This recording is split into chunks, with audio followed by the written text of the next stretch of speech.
Mesdames et messieurs, je vous prie de vous installer car là on a du très lourd et ça je peux vous le garantir. Vous êtes ici car vous cherchez des animés et bien vous êtes au bon endroit. Mon nom est toujours Chio, comme d'habitude le petit like ça fait plaisir et ça aide beaucoup. Et mettez dans les commentaires lequel des animés vous a le plus convaincu.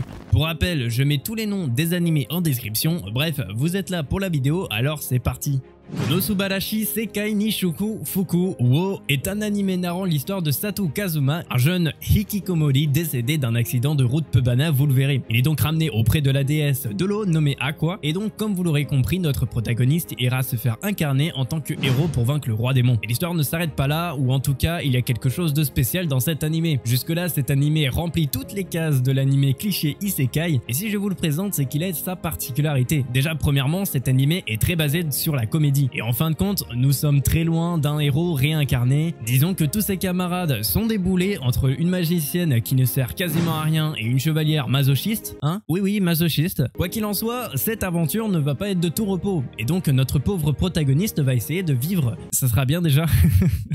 L'anime est un pur bonheur de clichés et de parodies d'isekai. Si vous n'êtes pas trop gêné par le ecchi et la comédie, alors cet anime est fait pour vous. Malheureusement, il n'est pas disponible en France, ou du moins plus disponible, mais sur d'autres sites illégaux. Bref, je vous fais confiance là-dessus. Il touche pour genre action, aventure, comédie, fantasy, isekai, surnaturel. Je rajoute ecchi de mon plein gré. Et pour thème autre monde, combat, dieu, déesse, démon, parodie, il possède 2 saisons et une 3e a été annoncée officiellement. Bon, vu qu'on parle de parodie d'isekai, restons-y. Et là, c'est le cas de le dire. Fantasy Bishujo Juniku Oji Santo, toujours des noms aussi compliqués, nous plonge dans une aventure bien particulière, vous allez le voir. Nous, on va suivre le quotidien de 2 hommes âgés de 32 ans, tous deux salaryman. Un jour, lorsqu'ils étaient en train d'essayer de rentrer chez eux, une déesse les interrompt et les emmène pour aller sauver un monde en danger. Vous l'aurez compris, la menace du roi démon. Cependant, cette intrigue ne va pas être aussi banale, vous l'aurez compris. La particularité de cet animé, c'est que la comédie est poussée à l'extrême, je dirais même de la caricature. Toutefois, un des deux a changé de sexe grâce à la déesse de l'amour, celle qui les a emportés dans ce nouveau monde. On se retrouve donc avec un homme transformé en femme qui attire tous les hommes et les femmes environnants, et un autre qui a des capacités assez cheatées. Et comme je l'ai dit précédemment, cet animé se tourne plus sur de l'humour et je dirais même de la caricature. C'est l'un des animés les plus drôles que j'ai vu. Entre le je m'en foutisme de la quête du roi démon et l'attirance des 2 hommes alors qu'on le rappelle, ils sont potes et hétéros.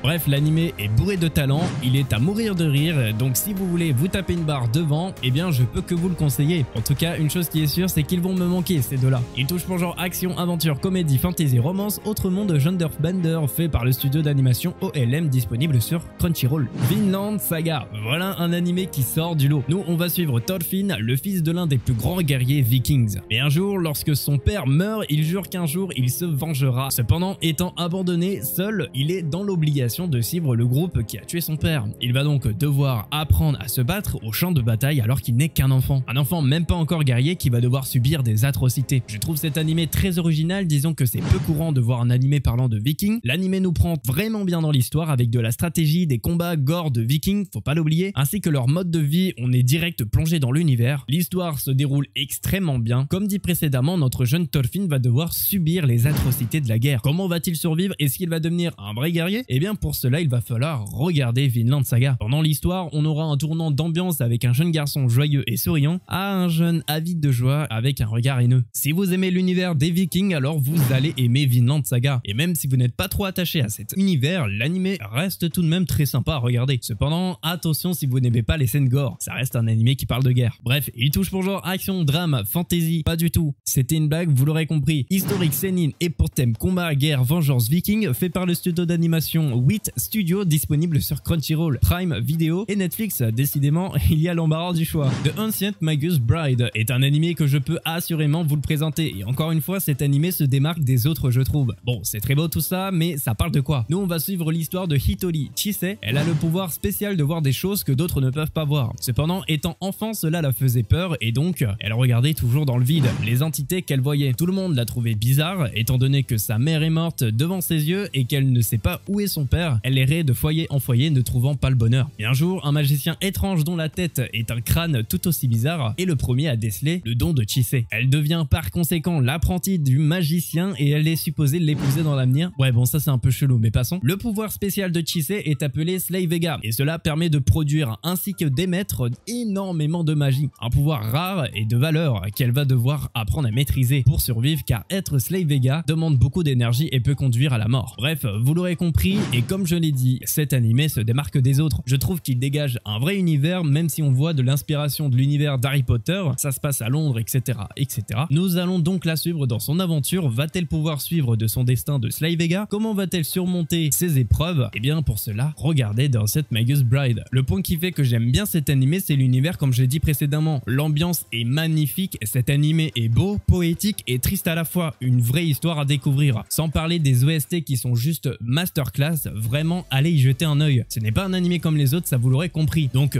ne vous en privez surtout pas. Bref, pour moi c'est un 10 sur 10, vous l'aurez compris. J'en profite pour également dire que j'ai fait un My Anime List que je mets dans la description. Comme ça vous verrez toutes les notes que j'ai mis sur chaque animé que je présente. Comme ça fait de l'interaction avec la communauté et moi je trouve ça vraiment très bien. Donc n'hésitez pas à aller y jeter un petit coup d'œil. Nous on se dit à la semaine prochaine, salut!